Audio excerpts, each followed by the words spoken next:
The desert had tried to erase him, to swallow every trace of Matt Clark beneath its indifferent expanse, but something more stubborn than instinct had dragged him back from oblivion.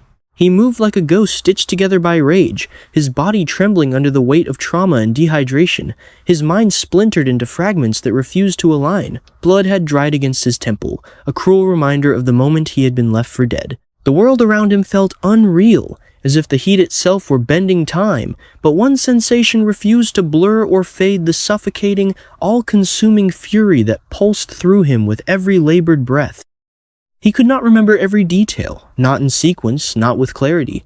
Faces flickered in and out like corrupted film reels, but emotion endured where memory failed. Betrayal was not something that required perfect recall. It lived in the bones, in the tightening of his jaw, in the way his hands curled unconsciously into fists. Sienna's face haunted him not as a clear image, but as a sudden flash of violence, a cold finality, a moment where trust had been replaced by something merciless. Whether his mind was distorting the truth or sharpening it no longer mattered.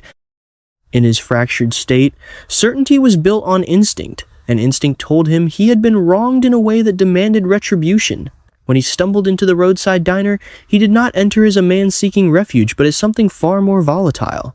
The dim lighting, the hum of outdated appliances, the stale scent of grease and dust, all of it pressed against his senses, overwhelming yet grounding him at the same time. This was reality. This was survival.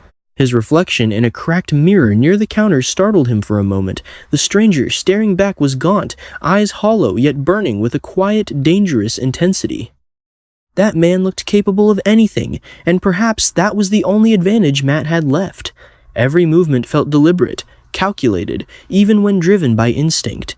He absorbed his surroundings, listened without appearing to listen, watched without drawing attention. Somewhere beneath the haze, his mind began assembling a purpose: the hotel, the last known point of control.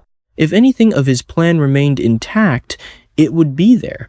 Resources, allies, leverage, whatever he had built before being cast into the desert, it could be rebuilt, reshaped, weaponized, but the plan itself no longer resembled what it once had been. This was no longer about strategy alone. It had become personal in a way that demanded escalation. The Newman family had always been an obstacle, but now they had become something else, entirely a symbol of everything that had been taken from him. Power, control, dignity. And Sienna? She was no longer a pawn or a complication. In his mind, she had crossed a line that erased any possibility of mercy. Whether she had acted out of fear, manipulation, or desperation was irrelevant. What mattered was that she had left him to die, and that single act had rewritten the rules of whatever game they had once been playing. Yet, beneath the rage, something more dangerous simmered: uncertainty. His fractured memory created gaps, and in those gaps, doubt whispered. What if the sequence of events was not as simple as he believed? What if there had been a reason, a trigger, something he had done or failed to do? These thoughts flickered briefly, threatening to complicate the clean narrative of victim and perpetrator, but Matt crushed them almost immediately. Doubt was weakness. Doubt diluted purpose. And in his current state, purpose was the only thing keeping him upright. As he prepared to leave the diner, a new version of Matt Clark began to take shape, one less constrained by morality, less patient, less predictable. The man who had once operated within calculated boundaries was gone. In his place stood someone willing to blur lines, to exploit fear, to dismantle the Newman family piece by piece if necessary. Survival had stripped him down to his core, and what remained was not mercy, but intent.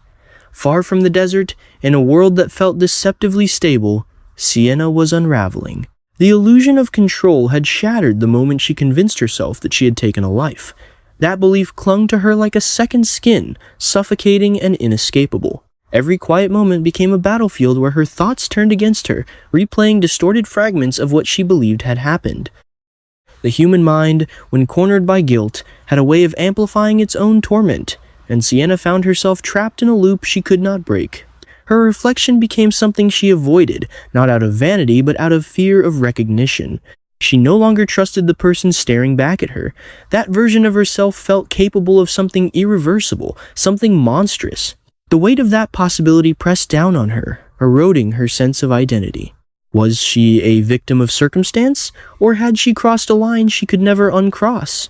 The question lingered unanswered, and its ambiguity was more terrifying than any certainty.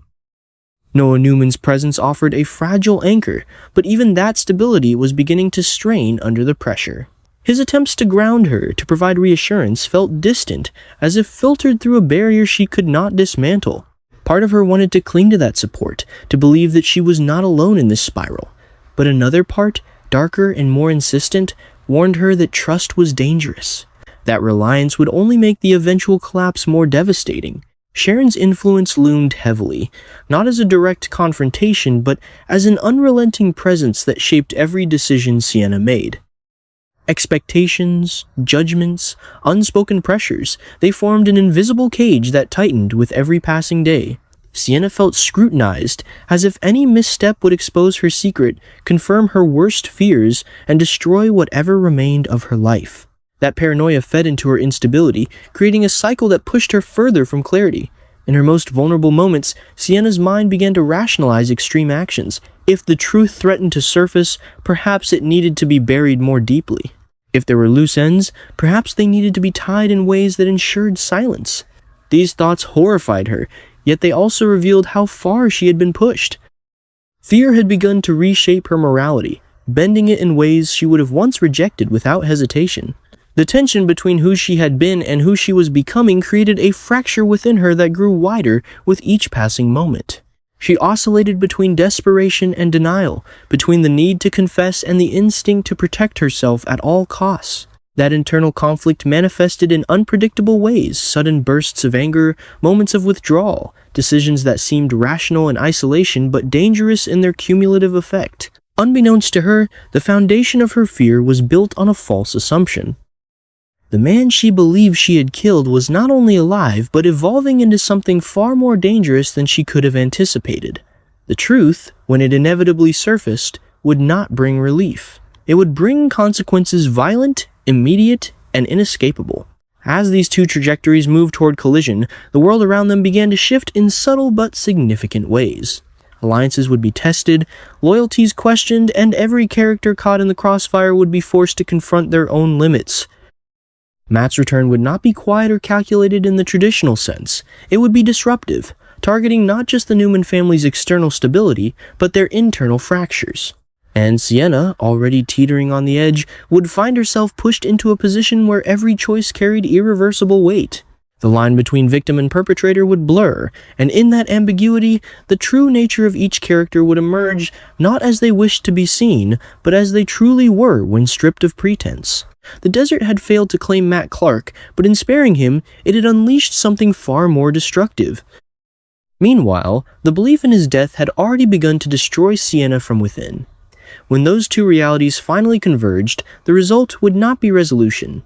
It would be escalation raw, unforgiving, and driven by forces neither of them could fully control anymore.